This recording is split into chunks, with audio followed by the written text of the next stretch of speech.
Hiya.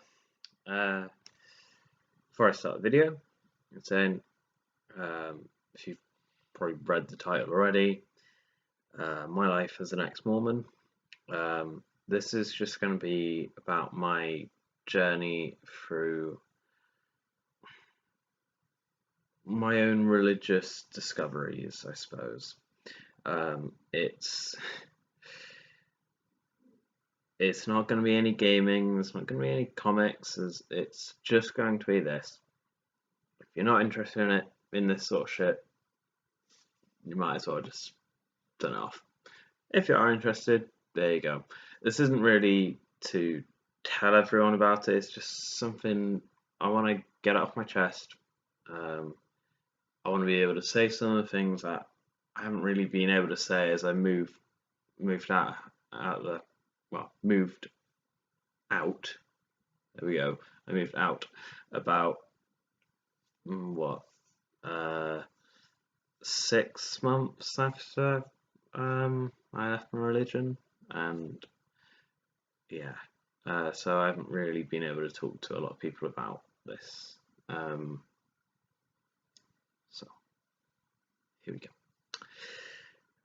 I was a Mormon from birth. Like I remember being in nursery.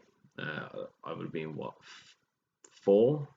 I do remember some little nursery lessons in church.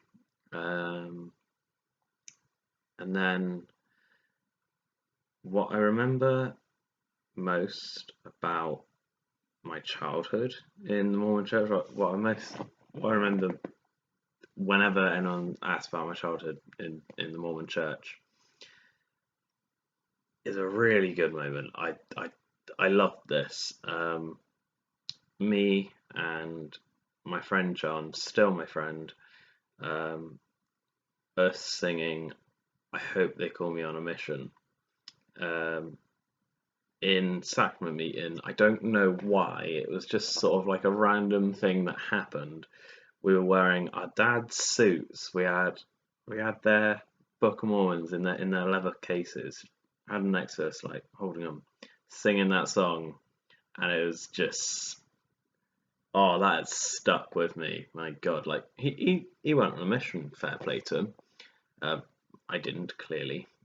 Actually, not really clearly, I suppose. I don't know. If you didn't know me, you might could have. But yes, let's move on. That probably the best moment of being a Mormon, I suppose. That was fantastic.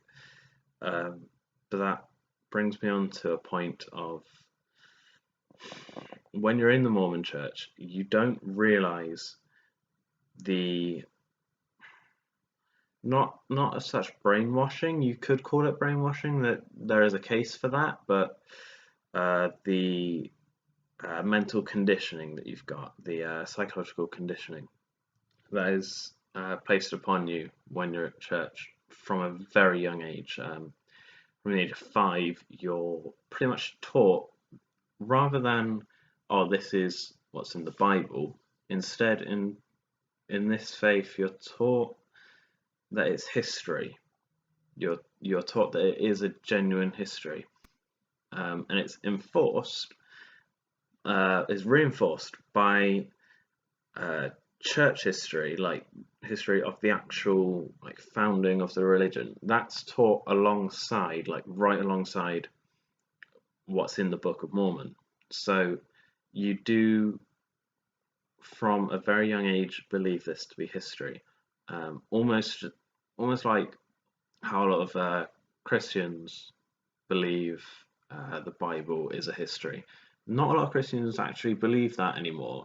I've found, like, it's they're more think about interpretations of it. Like it's all up to your own interpretation. It's Some people are saying, oh, it's a story, it's a fable, they're all parables or interpretations of different stories. I'll give you an example. Say the story of Moses. Say there have been many Christian scholars who have gone up and said, nope, it is very plausible that all the seven miracles could have happened, such as the parting of the Red Sea could have been formed by the tide shifts in the at the edge of the mouth of the River Nile, where it sort of goes up and back down. So rather than it going up, it's just the land sort of goes up, sort of thing. It's confusing. Or uh, volcanic eruptions around the area. It's caused the sky to go black, and plagues, which were very commonplace in Egypt. Very like while they have very good agriculture, um, their what do you call it? Fucking hell, what do you call it? Sanitary systems and whatnot. Their sanitary systems weren't very good. That's what they'd say. That's what these Christian scholars would say. But then there's others who are like, oh, the plague, it can mean ignorance, it can mean famine and whatnot, or passing of the Red Sea. They were given a direct route that no one else could pass through, and just stuff like that. There's different ways of looking at it. Then you've got the atheist view, which says no, that shit didn't happen. Yeah, there you go. There's so many ways you can look at it. No one was there who is still here, so you never know. So, in the LDS faith, you are taught its history. Where you've got to just sort of believe it, but then they'll also, like, say in Sunday school lessons, there'll be a good like 5-10 minutes of the lesson will be explaining sort of facts or evidence about it, such as the Lamanites. You've probably heard this, even if you're not a Mormon. You probably know Lamanites are what we call the Native Americans. Their skin was turned red for their sins, and it's a bit weird, a bit racist, I suppose. I wouldn't call it racist. I just call it using it as part of the story. Yeah. So they'd be like, oh, the Native Americans were the Lamanites, and there's this big tablet. It's this big tablet. It's it's not the Tree of Life. That's not what it's called. Let me just look it up. I'm gonna look it up now. This video is gonna be fucking long. I don't give a shit. So, life.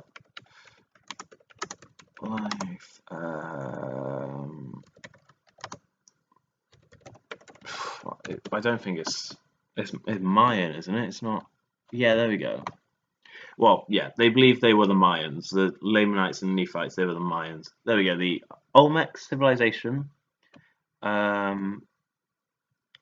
Tree of Life. Yes, and there's. I'm not gonna fucking edit this video. Who gives a shit?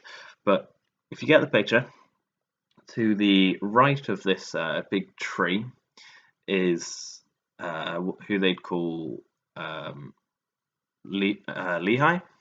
Then you got Sariah to the left. I think that's what it was. There's a few different things.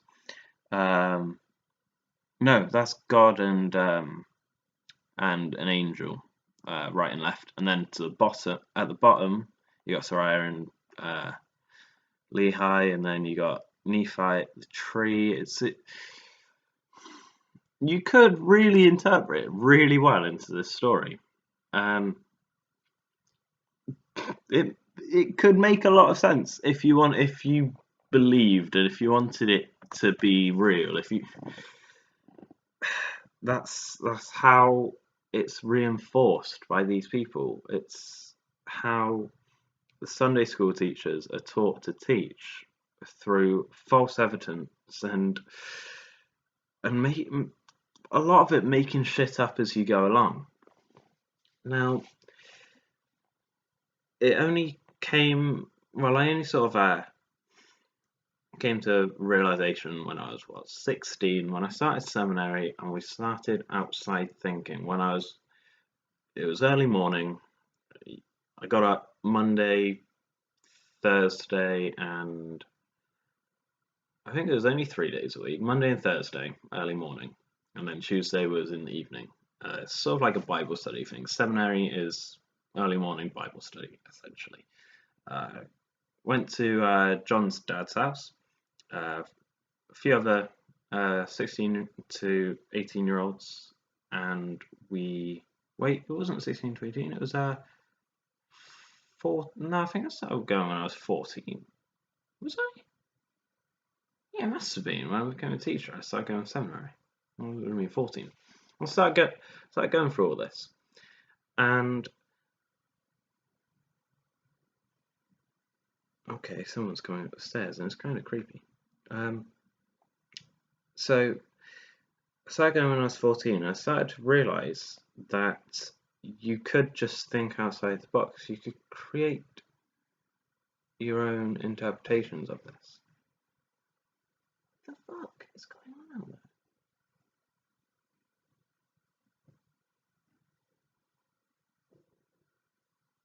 Okay.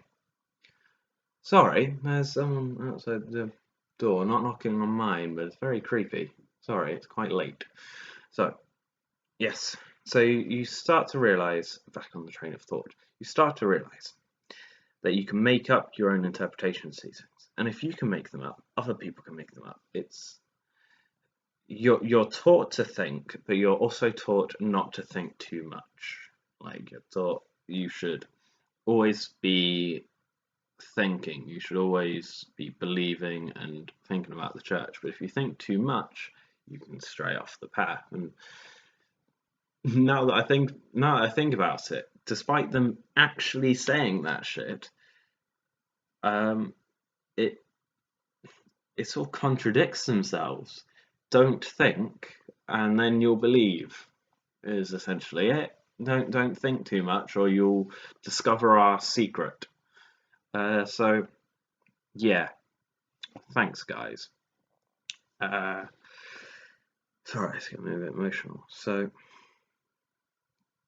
I did seminary through 14 through 17. It must have been when we stopped going. My dad had left the church when I think I was 17. Yeah, I was like 17, going on 18 when my dad left the church. But before he had, he was doing some research on the church. I don't quite know why. I don't know quite how it started. I might ask him one day. I don't think I will. But so he was searching online one day, and he was talking about, oh, did you know Joseph Smith had more than one wife and all that stuff? And you're not really taught about this in the church, but most people do. But either they're told that, oh, it's a lie, or oh, it was because of this or because of that. There's a lot of sugarcoating, a lot of apologising and whatnot. So yeah, you're not really taught about it, especially as a teenager. You're not taught about this. They expect you to go on a mission. They expect you to sink your money into a mission. They expect you to be paying your tithing to go on a mission. They do not want you knowing about this shit. So, spoiler alert.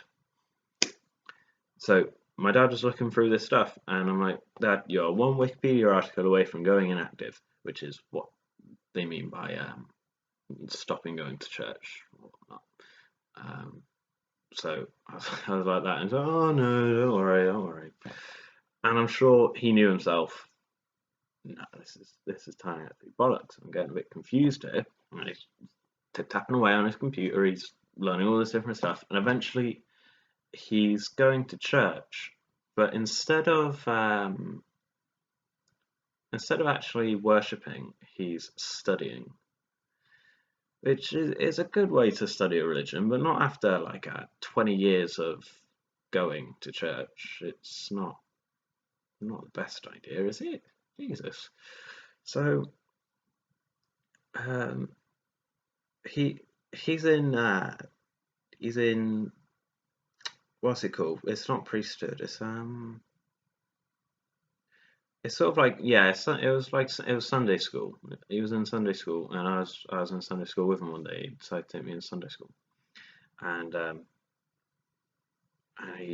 he's sitting at the back, and the guy's talking, and I hear him next to me. He's like, "Follow the Wizard of Oz." It's like, what the fuck? You're in church. Stop it. And in the end, Mum was telling him, "Oh, just don't go. You're embarrassing." And that's what it was. It wasn't embarrassing. I don't give a shit what anyone says. That was embarrassing shit. So eventually he stopped going. That's fine. Uh, my Sunday school teacher, Tim, same name as my dad. He was um, he was messaging me on Facebook and like, give me a phone call every now and again. He's like, do you want to lift to church?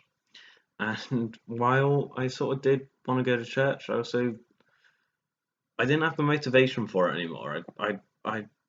My dad had told me a lot of shit. Like, I didn't want him to. I didn't want my dad to pull the curtain back and reveal the Wizard of Oz, to be riding a bicycle with a projector out the front of it. I didn't want that. Who would? I suppose. Like, who wants to know Santa Claus isn't real? Who really wanted to know that? Um, of course, I would have found it all out for myself. Anyway, I had already started thinking, hang on, this is a bit weird. I'd already started thinking that. I would have found it out myself anyway. Um, so, to Dad, fuck you. Seriously, it was not your place. There we go. That's got that off my chest. So, Tim is inviting me to church. He's saying I can give you a lift and all this. And I think I took him up on his offer once or twice. And he did try and sort of like help me out. And I don't think it was to get me back into church. He's not really that sort of guy, but he did believe in it all. He is a very strong Mormon. Um, so I think he was trying to help me out. I'm almost certain he was trying to help me out. Nice bloke. In the end, I didn't really decide to go back very often. Every now and again, I'd go up to church. No one would talk to me. It was like it's like I'd caught a disease, or if you spoke to me, you'd catch a disease, and it was like that. And I'd still go to Mutual, which is like a church youth group thing on Tuesdays, right after seminary. I wouldn't go to seminary because I knew I'd ask some questions which Sue Tate did not like answering. She would scold me for asking different questions. In the end, I told her she was stupid and walked out, and slammed the door. So I was not allowed back in there. So I'm not sorry, Sue Tate. You are an idiot. I don't care if you're a true believer of Mormonism or not. If you don't believe that there can be different interpretations to something, if you don't believe that you can read a book and find different meaning to it, you're an asshole. If you're condemning someone for thinking outside your little bubble, you're being an asshole. So fuck you, Sue Tate. So next one. So I'm going to Mutual, and I'm I'm sort of going between the different youth groups because the ward was split into two, which sort of ruined church. Like, me and John was split up, and I made friends with a couple other guys, but it was weird. It was very strange. At church, um, like even at Mutual, there'd be two very separate divides. There'd be the people who lived in Western and like Central Western, and the people who lived in Nightstone and Whirl and whatnot. And there's it's like upper class and lower class, I suppose. So that's all I could really say. Um, Despite us not being poor or chavs or whatnot, my family were in sort of the it was Weil and Nightstone, and then uh, Southford, Uphill, and Burnham uh, in the next one, and I was we were in that one, and there were in the youth group there were a couple kids in the um, who were sort of in the Wild Nightstone area who ended up in this area, and they weren't very nice people. They really weren't very nice people. They would just they would ostracize you, or they'd it's like when you're being picked for a team in football and you're always picked last. All the people in this group were just picked last, essentially. And it's wrong. There was this autistic kid who used to go. Really nice guy. He wouldn't harm a fly. Really nice guy. And nobody wanted to talk to him, play with him, or whatnot. And he was almost treated like a mascot at the end of it. And it's just, fuck that. Fuck them. Seriously, dude, you are awesome. Harvey Thompson, you were awesome. So, um, I'd go to mutual. I'd bounce between groups. One guy from the other group really didn't like me. I've hated him for fucking ages. I don't give a shit. He was a wanker anyway. I don't care. And eventually, I stopped going for about 4 weeks. I just wanted to sort my head out. I wasn't interested in church shit at the time. I just finished college, and I didn't want to deal with anything. I didn't want to do seminary in the morning when I had to get coursework sorted. I just fuck it. So I stopped going for 4 weeks. Not one phone call, not one Facebook message, not one text, nothing. I got nothing from any one of my so-called friends from the youth group. And I was like, what the fuck? I've been going to church for the past by this time 18 years of my life. I've been going to this church. I've been making friends in this church, but all contact is now severed because I haven't gone to church in 4 weeks. No, you can't just call me. What the fuck? There were a couple of people who would chat and get in contact, but that wasn't from church. There'd be Dominic and Holly Plumridge and whatnot. We family friends and whatnot, but not like Chris or Ben or no one, no one. And because the church had been split, John didn't even know I'd stopped going to church, for Christ's sake. So it just sort of faded away. I'm sure by this point his dad would have, as he taught seminary and whatnot, would have spoken to him about me or something or other, about my dad or something, because it was a bit of a hot topic. The he's not the president. He's I think it was general authority. I think it was a general authority, which is very high up in the church. It's very few. And he came down from Europe, somewhere in Europe. He came down to the church to talk to my dad because he'd been part of the UK former LDS group, UK Bitch and Moan, or LDS Bitch and Moan. I like to call it. My mum liked to call it a lot too. She was part of it, but she hated my dad for it. She really fucking did. So I was invited along with my mum and dad. They're like, oh, they want to talk to you too. So I went along, and I was in the meeting a little bit, and then they asked me to leave. And then when my dad finished, he invited me in, and he was talking to me. He was like, okay, don't listen to your father, don't listen to your mother, just listen to your heavenly Father. He'll get you through, blah de blah. And I'm thinking, who are you? I don't even know who you are. You're not my dad. You're not my bishop. Like, I might have listened to Quentin if he wasn't a knob, but like, sorry, Quentin, you're not that much of a knob. You're all right, but nah. So yeah, you're not my dad. You're not my bishop. You're not my teacher. You're nobody. I've never met you before in my life, and I'm already starting to hate this establishment. Why would I care about anything you say? Why would I want to listen to you? Fuck off. Leave me alone. I don't want to talk to you. You're being an asshole. So that went well. I didn't say that. I just nodded politely and left. I'm a very shy person. Very, very shy person. So my mum asked me what I said. I made up some bullshit. I did tell her, oh, he told me not to listen to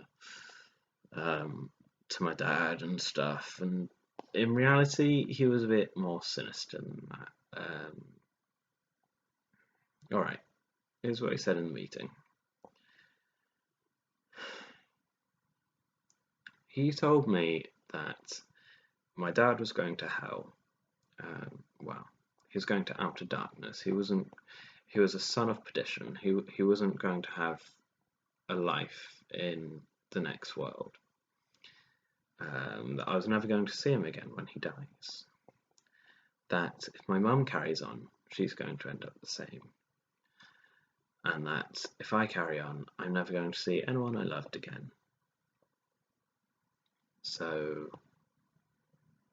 yeah, that's fantastic. That was a great meeting. So if you're watching this, Mum, if you're watching this, Dad, there you go, enjoy. I'm never going to see you again, apparently. I left. But from that moment, I'm like, no, I've met my maker. Fuck this shit. So I left. I started going to church, and I befriended a couple of my old friends from school. You don't really get a chance to do that when you go to church on a Sunday. Most people are already doing things on Saturday. Sunday is a socializing time for a child. I never really had the chance to do that, so I made some of my old friends again. It was great. I moved back to Weston. I'd been in Nailsea for fucking ages, going to school in Nailsea. Hadn't really had any sort of social life. So at this point, I'm happy. I'm now able to live a normal teenage life. I'm hanging out with my friend Connor, friend Jack, and Tom is fantastic. So, like, at this point, this is the happiest I've felt, like, in my life. I was so happy to have finally been able to hang out with friends and be able to enjoy normal company. Not having to say a prayer before I eat my meal. I mean, God.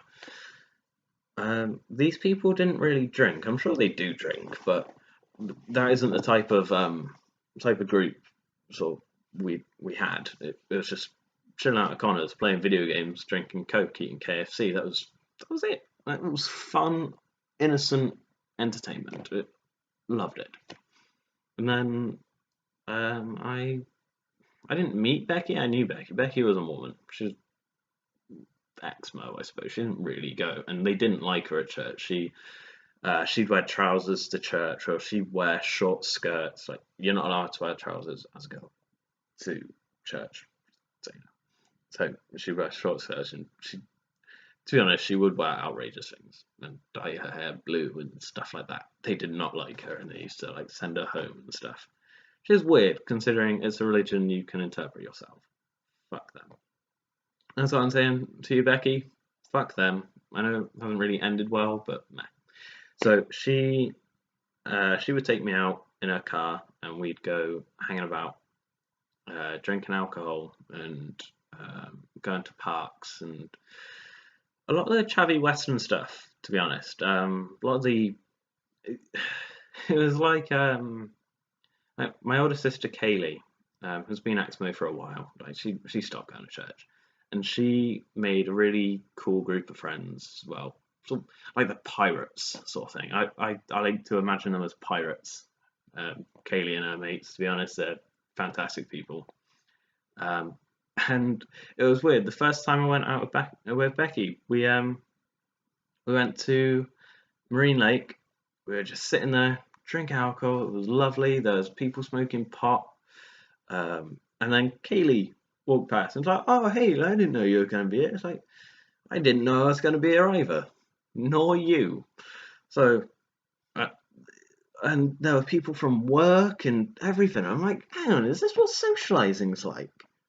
Shit.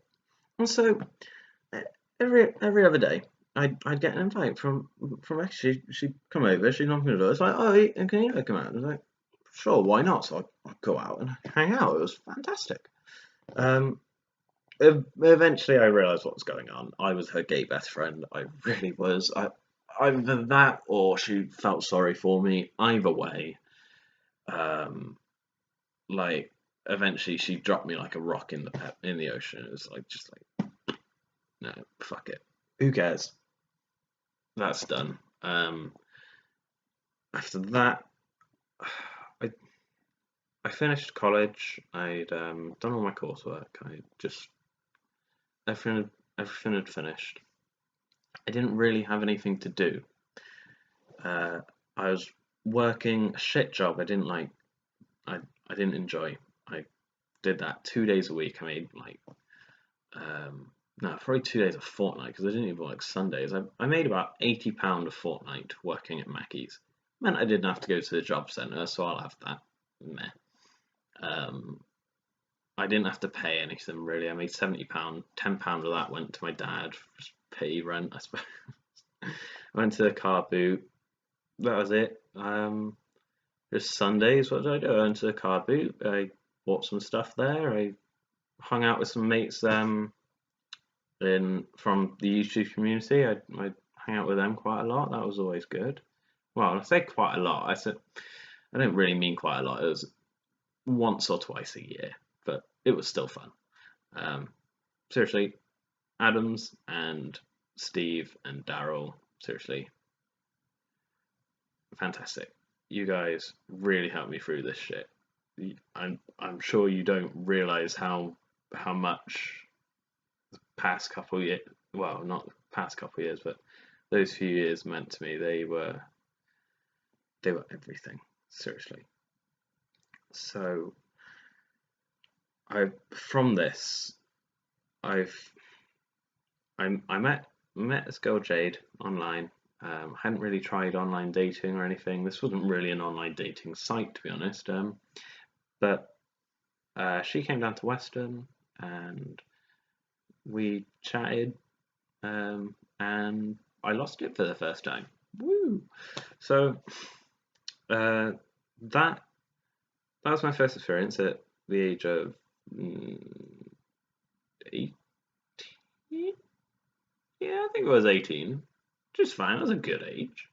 Um, and from then, I then went up to came up to Aberystwyth for a few times, like Aberystwyth, and she came down to Western, then I go to Aber, and eventually I moved down here, moved to Aberystwyth.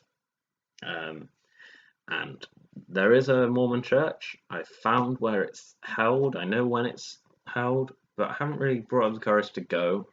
I sort of want to go. It is in the back of my head every Sunday. It's like, oh, I could totally go to church today. It would be quite interesting. I've never really brought up the effort to do it. Just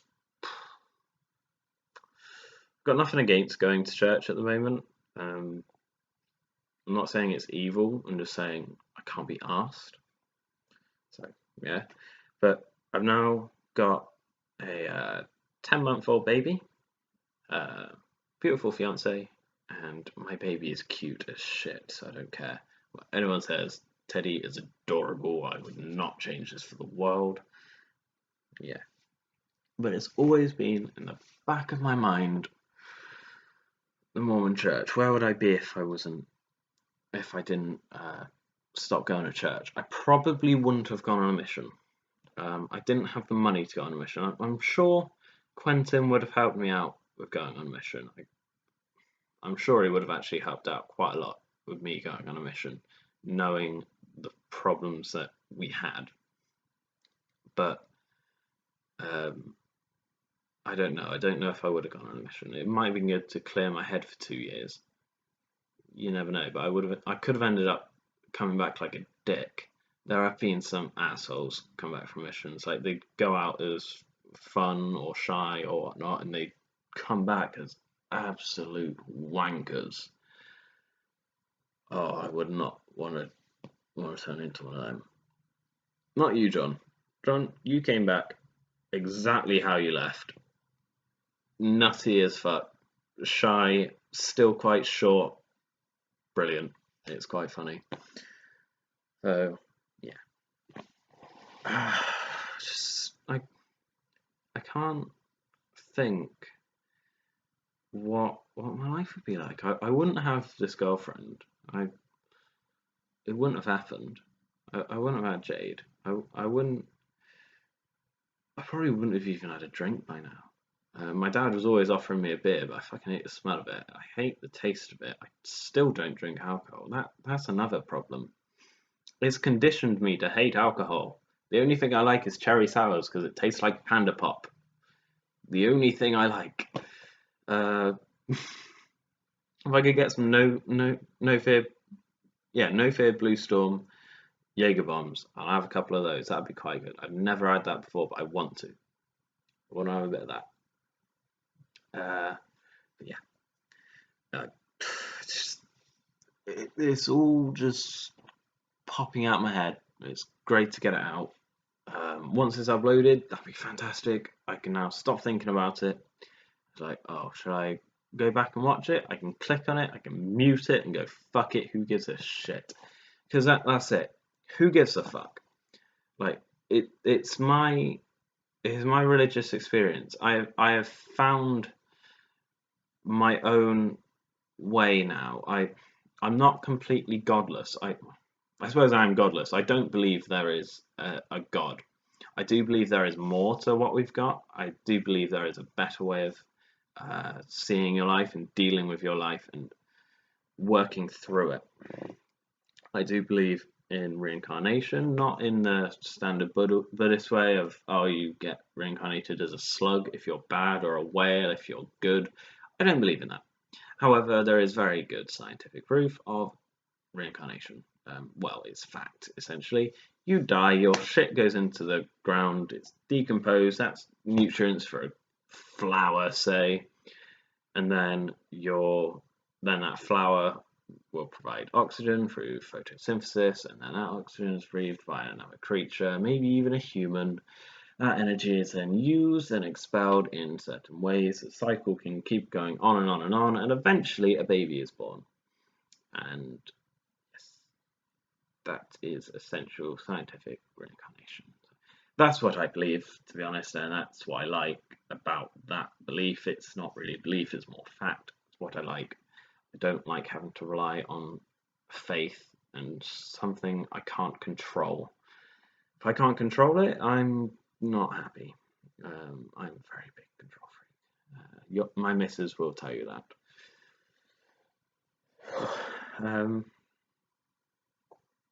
Yeah. So to all those struggling with religion and maybe even school, university or whatnot, if you're not happy with it, if you're already questioning it, find someone who's also doing the same thing and talk to them about what their problems are. If you share similar problems, that's something you can bond over and see if you can either strengthen yourselves or sort of work through it. It's not an easy process. It's still something that's on the back of my mind all the time. I'm constantly thinking, not always about this, but it's always there while I'm thinking about anything. I'm asked by my co-workers, oh, what's a Mormon? What do they believe and stuff? And the truth is, they believe in whatever the fuck they want. Now we can drink Coke. Look, you can drink Coke in the Mormon church. I'm not a bad Mormon for doing this. I'm a bad Mormon for all the sex I have, but I'm not a bad Mormon for this. It's fucking lovely. Miss is gonna kill me for having that. Coke. Oh, Oh, um, yeah, I am thankful for a fair few things in the Mormon Church. It helped my mum and dad out a lot. It helped my foster brother out a lot. If there wasn't that care network throughout the church, um, who I've come to sort of treat as my brother Tom and Mark, um, if it wasn't for the church, they could have been in foster homes. And my mum currently works in the sort of social care um, side of things, and she's discovered some horrible shit. Thankfully, they weren't part of that. The church really did help with that. Um, it works for some families. There is a really big family in the church. I believe it definitely helps them. Um, and I still don't drink or smoke. I don't spend any money on cigarettes. I've never bought a pack of cigarettes. I've only bought a couple bottles of cider the first couple of times I started drinking. I don't buy alcohol. I haven't bought. Sorry, that's the Coke there. Yeah, I haven't bought alcohol since that time. I don't buy alcohol. I've got so much spare income because of that. It's brilliant.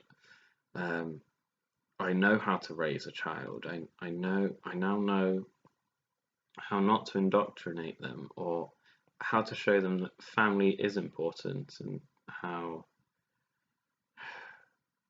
it's good to follow what you want to do, what you like to do, and not to let other people get in the way of that, other people of other faiths, or even your own mind to get in the way of that. Um, I I'm glad my mum was the primary school, not primary school, the primary class, kids class president. That probably helped out quite a lot of my childhood upbringing. Yeah, it was good. It was good, um, except for the parts that weren't.